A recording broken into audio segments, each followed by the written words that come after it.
Alright, Shalom. I want to give all praise unto Yahweh Bashim Yahushai, Barakathu Yahweh, Barakathu Yahushai.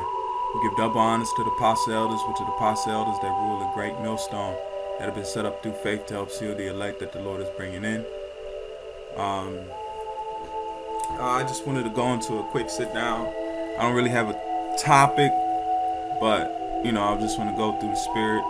I have a couple scriptures that I got pulled up, but I have this image you see right here. It says home time. Alright, because I pulled this image up because we're getting ready to go home.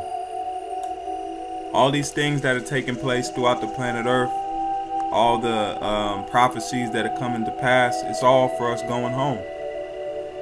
When you break everything down, the Lord is going to do all these things to set up the kingdom.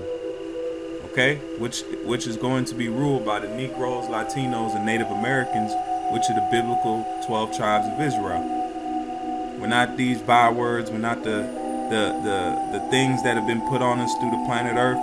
We're getting who we are back, who we lost. We lost who we was. You read Jeremiah. Okay, we lost who we was, but then we're getting who we are back now. All right. I'll get that real quick. I'll speak about it. Let me get it real quick because it sets the tone perfectly.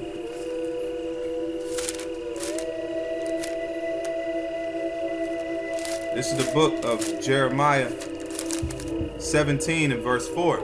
It says, "And thou, even thyself, shalt discontinue from thy heritage that I gave thee, and I will cause thee to serve thine enemies in a land which thou knowest not. For ye have kindled a fire in mine anger, which shall burn forever." So we lost ourselves through the process of the prophecies. We lost who we was, but now if we believe in the prophecies for bad, we got to believe in the prophecies for good. That's the thing about a two-edged sword. It's still on the same sword. It's one edge. Okay, that's what I'm saying. One edge is just another edge of a two-edged sword. We've tasted the edge of wickedness, of being destroyed. Now we're getting ready to taste the edge of pleasure and paradise, because those are also a part of the scripture. We can't give you the bad and not give you a part of the good. All right, because we're tasting the bad. If Jay can't see they're in bad, then they're not really looking around and being circumspect. Okay. But I'm going to jump into, let me get this right here. This is the book of 2nd Ezra. And if you may check this out. This is the greatmillstone.info channel, man. And it's beautiful channel. But I'm reading out of 2nd Ezra. So I can just have it up here. I don't know if you can't see it too good, but I'm just going to read it. This is the book of 2nd Ezra 2 and 13. And it says, this is 2nd Ezra 2 in verse 13. And it says, "Go, and ye shall receive prey for few days unto you, that day may be shortened. The kingdom is already prepared for you. Watch." So this kingdom, the kingdom of Yahweh Bashim Yahushai, has already been prepared for us. Since before the foundations of the earth, he's already prepared it in a spiritual form, if you want to say that.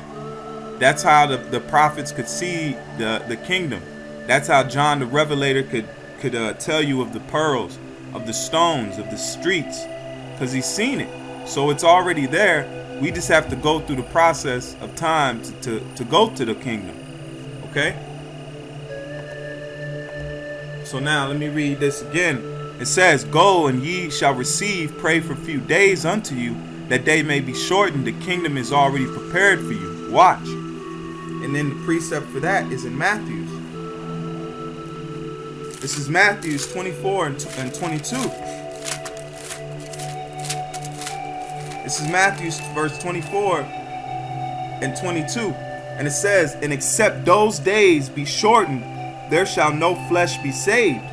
But for the elect's sake, those days shall be shortened."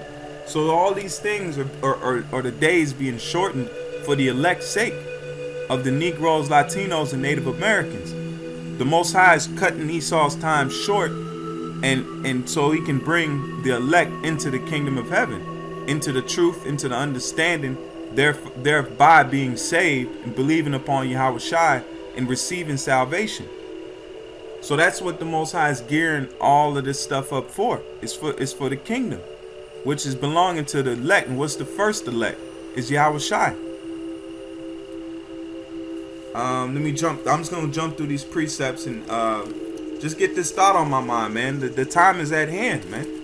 The Most High is getting ready to show us wonderful things, and brothers have been speaking about miracles and speaking about faith heavy these past few weeks, which is a beautiful thing.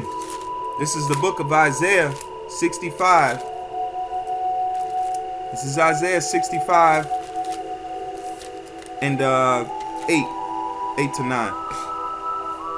This is Isaiah 65 verse 8, and it says, "Thus saith the Lord, as the new wine is found in the cluster, and one saith, destroy it not, for a blessing is in it, so will I do for my servant's sake, that I may not destroy them all." So that's the elect. That's why you're going to have 1/3 of the tribes of Israel, the 144,000 and the 1/3, and then the 2/3 are going to have to be cut off and die. But the Most High is saving himself a small cluster, and that's the elect. Verse 9, "And I will bring forth a seed out of Jacob, and out of Judah inheritance of my mountains, and mine elect shall inherit it, and my servant shall dwell there." So it's all going to the elect, the men that's being set to save. Those are the ones that's going to taste the homecoming, because that's what we're coming to. We're coming to the time of homecoming. Home time, all right? Let me jump to the next. This is Isaiah 66 and 2. It says, "For all those things hath mine hand made, and all those things have been, saith the Lord. But to this man will I look, even to him that is poor and of a contrite spirit, and trembleth at my word." Because that's the elect. That's because we're taking heed to the words of Yahweh Shem Shai, because we're being quickened by this. All right. And then if we look right here, if we just do a quick search right here on Isaiah 66 in verse 2.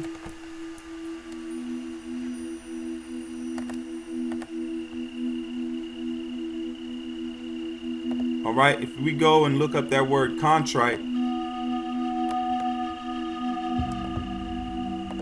this is just giving you a tall tale sign of the hopeful elect, that they will possess certain of these traits. And that word there is nakaf. It says stricken, smitten, so down. The Most High is not looking for the upbeat in life to say. He's looking for the ones that have been beat. That's why it says, "Set a mark upon the men that sigh and cry for the abominations that be done thereof." Okay? Because we're not happy in this world. We're not, even if you're doing all right, you still got to know you're in slavery. You still know you're in bondage. You're not in your land. You don't own yourself. You're under the rulership of the devil that's getting ready to try to put a mark, a chip, and plant chips in all of us, man. So we're gonna have the mentality of a beaten down, because we're beaten in this world. Especially the brothers that go out there and do the work. We week in, week out, we gotta go and look at all these madness people that look down on us, which we don't give a damn. It don't matter how the world looks at us. It's how Yahweh Shem Shai looks at us, man. Hopefully in a good way, Lord willing. And it says, this is Isaiah 57. This is Isaiah 57 and 15. I'm just going to read it. I got the scripts open. This is Isaiah 57 and 15. And it says, For thus saith the high and lofty one that inhabiteth eternity, whose name is holy, and his name is Yahweh. I dwell in the high and holy place with him also that is of a contrite and humble spirit, to receive the spirit of the humble, and to receive the heart of the contrite ones, which is the hopeful elect. That's what the Most High is getting ready to receive, the elect. Let me go to 16. For I will not contend forever, neither will I always wrath, for my spirit should fail before them. It says, for the spirit should fail before me, and the soul which I have made, for the iniquity of his covetousness was I wroth, and smote him. I hid me, and was wroth, and he went on forwardly in the way of his heart. So the Most High allowed us to go into the sinful heart, which is our mind is wicked, man. So we shouldn't go after our mind or our heart. We should go after the spirit. That's what we're fighting here. We're fighting the flesh. Okay, and it says, I have seen his ways and will heal him. It says, I have seen his ways and will heal him. I will lead him also and restore comfort unto him and to his mourners. And what's the true comforter? Is these scriptures. That's what's comforting us in these last days. So the Most High is healing and renewing the understanding wisdom that we had in these scriptures, to be able to what? Come back to him, call upon him, and hopefully be saved. Now this is 2nd Ezra. Let me get these few precepts. I'm going to get this last one that covers it. This is 2nd Ezra 8 and verse 52. To give us a taste of what's getting ready to happen on the earth. This is the book of 2nd Ezra 8 and verse 52. And it says, for unto you is paradise open, and tree of life is planted. The time is come, is prepared. Plenteous is made ready. A city is builded, and rest is allowed. Yea, perfect goodness and wisdom. And that's getting ready to go into the kingdom. But the Most High is allowing certain men to taste of that wisdom and knowledge on the side before we go to the kingdom. That's why we're able to go into the secrets of Yahweh Ba'Shem Yahushai. Verse 53, the root of evil is sealed up from you. Weakness and the moth is hid from you. And the moth goes into corruption. It says, and corruption is fled into hell to be forgotten. Sorrows are past, and in the end is showed the treasures of immortality. And that's what we're getting ready to come. We're getting ready to taste that in the kingdom and experience unspeakable pleasures. Pleasures evermore. Alright? So Lord willing, you Akim found this edifying. Lord willing, man, we get out of here quickly. Lord willing, the Most High comes and takes us out of this predicament and puts us in the kingdom. So with that, I want to give all praise unto Yahweh Ba'Shem Yahushai, Brakatha Yahweh, Brakatha Yahushai, and much love to the hopeful elect.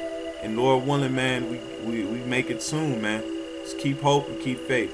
Shalom.